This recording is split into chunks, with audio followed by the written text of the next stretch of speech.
Ассаламу алейкум, урматтуу биздин Кыргызбай YouTube каналынын катталуучулары, урматтуу Москва жергесинен, Кыргызстандан көрүп аткандар, барыңыздар амансыздарбы? Мынакей Талант агабыздын Асма логистикасын тартып баштаганыбызга бир 5-6 айдан жүзү болуп калыптыр. Машина салдыргандар бар, мынакей иштеп жатышат. Күнүнө 1-2ден ушундай тралдар Кыргызстанга жолго чыгып атыптыр. Бүгүн 1-2 жаңылыктары бар экен. Ошолор боюнча кенен маек алып беребиз. Кандай машиналар Кыргызстанга киргизбей атат, кантип жолдо бир машинасын алдырып коюптур. Ошолор боюнча сөз кылмакчыбыз. Ассаламу алейкум. Алейкум ассалам. Кандай экөн, жакшы? Жериңиз жакшыбы? Жакшы, кылабыз. Иштеп атабыз. Агама сөз берүүдөн алдын айтып коеюн. Агабыз экөөбүз ортодо канал ачып, буйруса мынакей Кыргыз авто деген 47 000 подписчиси бар канал бекер рекламаларды тартып атат агам. Бекер реклама. Машиналар тарттырам дегендер барыңыздар, кайрыңыздар. Машинага тиешелүү бардык нерсени тартат агам. Аны өзү менен сүйлөшөсүздөр. Тынчсыз барам, иштериңиз жакшыбы? Кудайга шүкүр, өзүң тынчсыңбы? Бизде көп мекендештер көрүп атат. Ооба. Асма логистик боюнча өзүңүздүн компанияңыз боюнча сөз кылабыз. Буга чейин канча машина Кыргызстанга жөнөттүңүз? Не болуп атат, жакында болуп аткан проблемаларыңыз боюнча айтып бересиз. Ассаламу алейкум. Мекендештер, бизди экрандын артында көрүп отурган туугандар. Биз могу Балашихада машина жибергенибизге мына быйыл 2-жыл кетип атат. Былтыртан бери иштеп атабыз. 23-24. Биз көп эле машина салдык. Баягында деле айткам, уже почти 2000ге чукулдап калды. Биздин салып аткан машиналар 1,5 миңден тегерегинде болуп калды. Машина боюнча айта турган болсок, левый, правый руль, российский учеттордун бардыгы эле салып атабыз. Андан өзү негизи проблема жок. Бардыгы эле кетип атат. Бирде бизде эми айта кетчү жагдай бар. Абхазский учет боюнча сурагандар көп. Чалып, баягы өткөндө чыгардык эле го экөөбүзчү. Ошо боюнча өтөбү, өтпөйбү дегендер. Туугандар азыр абхазский учет өзү негизи кыйын болуп атат. Кыргызстан өзү киргизбей атат. Абхазский учет негизи машина албай эле койгула, эгер алсаңар күйөсүңөр. Аны өткөзүш кыйын. Аны өткөзүш вообще кыйын. Анын жол акысы дагы вообще башка, бөлөк болуп атат. Анан эме боюнча дагы айта кетейин, могу запрет алып кетип атабыз го азырчы. Запрет боюнча бул мындай да, туугандар, кээ бирки запретный машиналардын документин именно СТСин фальшивый кылып сатып ийгендер да көп да. Мына мисалы бизде бир учур катталды кече жакында эле. Nexia унасын алып келген бизге бирөөчү. Алып келип, биз салганбыз, кечинде алып келген, кечинде салганбыз, документтери таза, баары жакшы деген биз Nexиадан көп деле баягындай сомнение кылган эмеспиз. Салганбыз, кеткен. Бирок Россиядан чыкты, Казакстанга кирди, бирок Казакстандан чыгып аткан жерде автобозду токтотуп, полный разворот кылып, стоянкага алып кирип, полный баягындай өзүнүн бир какой-то бир процедуралары бар экен, иштери бар экен. Полный бардыгын токтотуп, стоянкага киргизип койду да. Көрсө, бир ошо Deo Nexia'нын STS фальшивый чыгып калды да.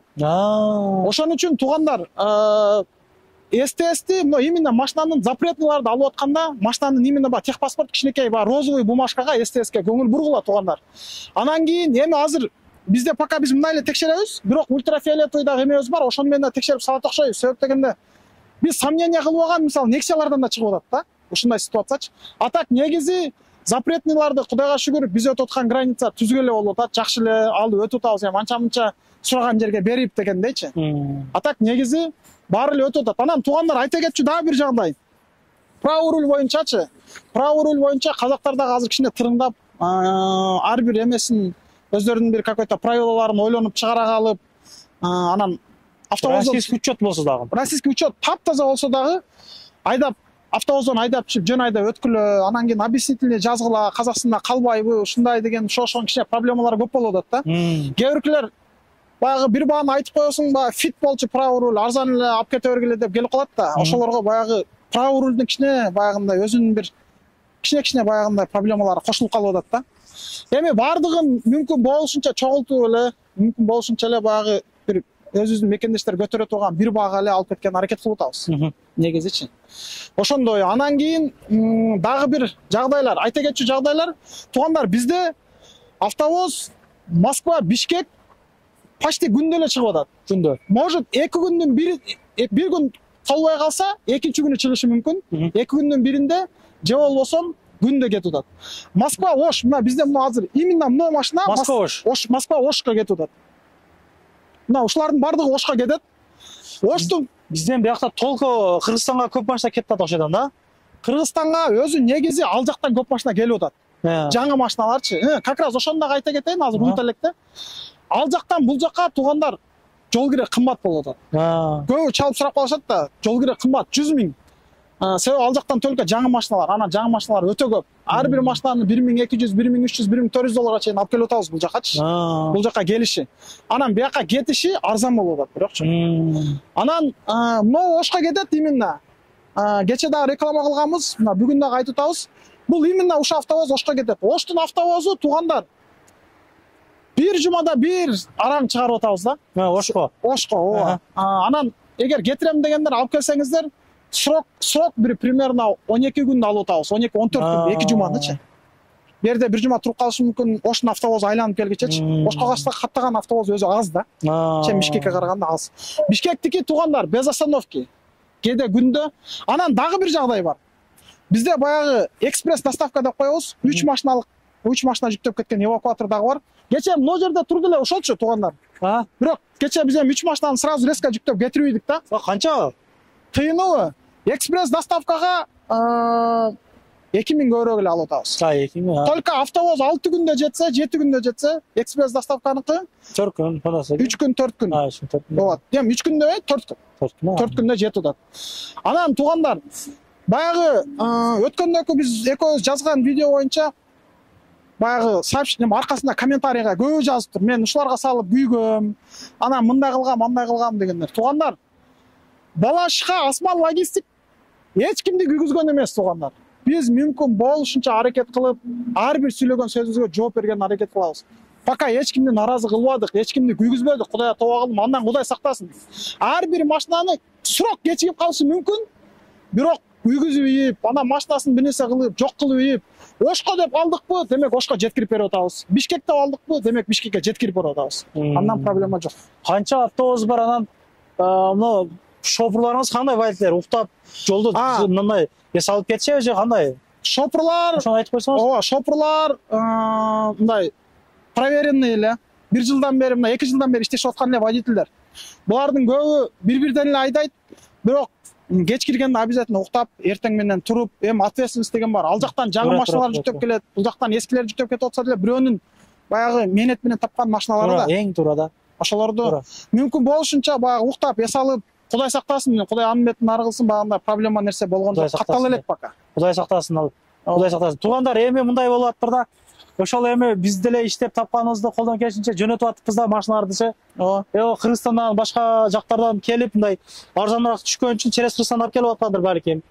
Ол машиналар дагы бизге берилбесе керек, жанагы жаңы машиналар же таксиге берилди да. Берилди. Такси кетти да. Ооба, автосалондор алып келип атат. Тот такси келип атат машиналар. Беркинде кроссоверлерди, Жили Манжара, Лисян, L9, L7дер келип атат. Ошондой эми көбүнчө орустар заказ кылып алдыртып аткан машиналар. Анан көбүнчө автосалондун машиналары да. Алар келет, автосалонго түшөт. Анан дальше ошо автосалон сатып атат да. Ошондой болуп атат туугандар. Кыскасы күндө күн алыс чыгып турат автобустарыңыз. Куралдар бар. Ооба. Анан туугандар, Иса укам делечи бардыгын тарта бербейт. Өзү негизичи иргеп карап, иш кандай кетип атат, эмне болуп атат, баягы айтылган реклама болгон нерселер чындап эле болуп атабы, кайра сурап, ака, жооп берип калабыз. Мындай ровно эле кетип атабы, наразылыктар жокпу депчи. Ошентип сүйлөшүп, мындай карап, анан келип тартат да туугандар. Бардыгы Кудайдан туугандар, бардыгы Алладан. Иштеп аткандарды чагылдырып тартып коем, мына ушундай экен депчи. Аны салбас өзүңүздөрдүн ишиңиздер эми. Ооба. Чагылдырып коюш биздин иш. Ушундай. Матистер качадан кетет? Бишкекке чейин. Матиз Бишкекке 20 000. 20 000? Ооба, Fit 20 000. Могу Жигулилерчи? Муналардын баары 20 000. Жигули да 20 000 эми. Жигулинин баасы арзан да туугандар. Эми аны кымбаттатып алсакчы.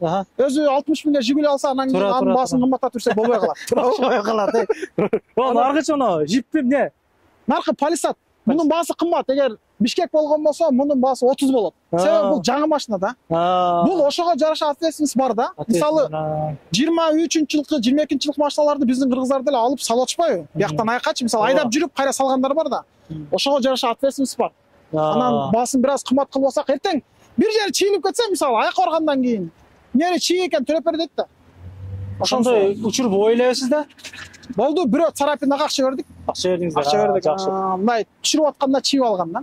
ошол акча бердик. Эми мүмкүн болушунча эле ыраазы кылган аракет кылып атабыз. Эми Кудай сактасын, андай наразы болуп бир аз сроктон кечирип калгандар болушу мүмкүн.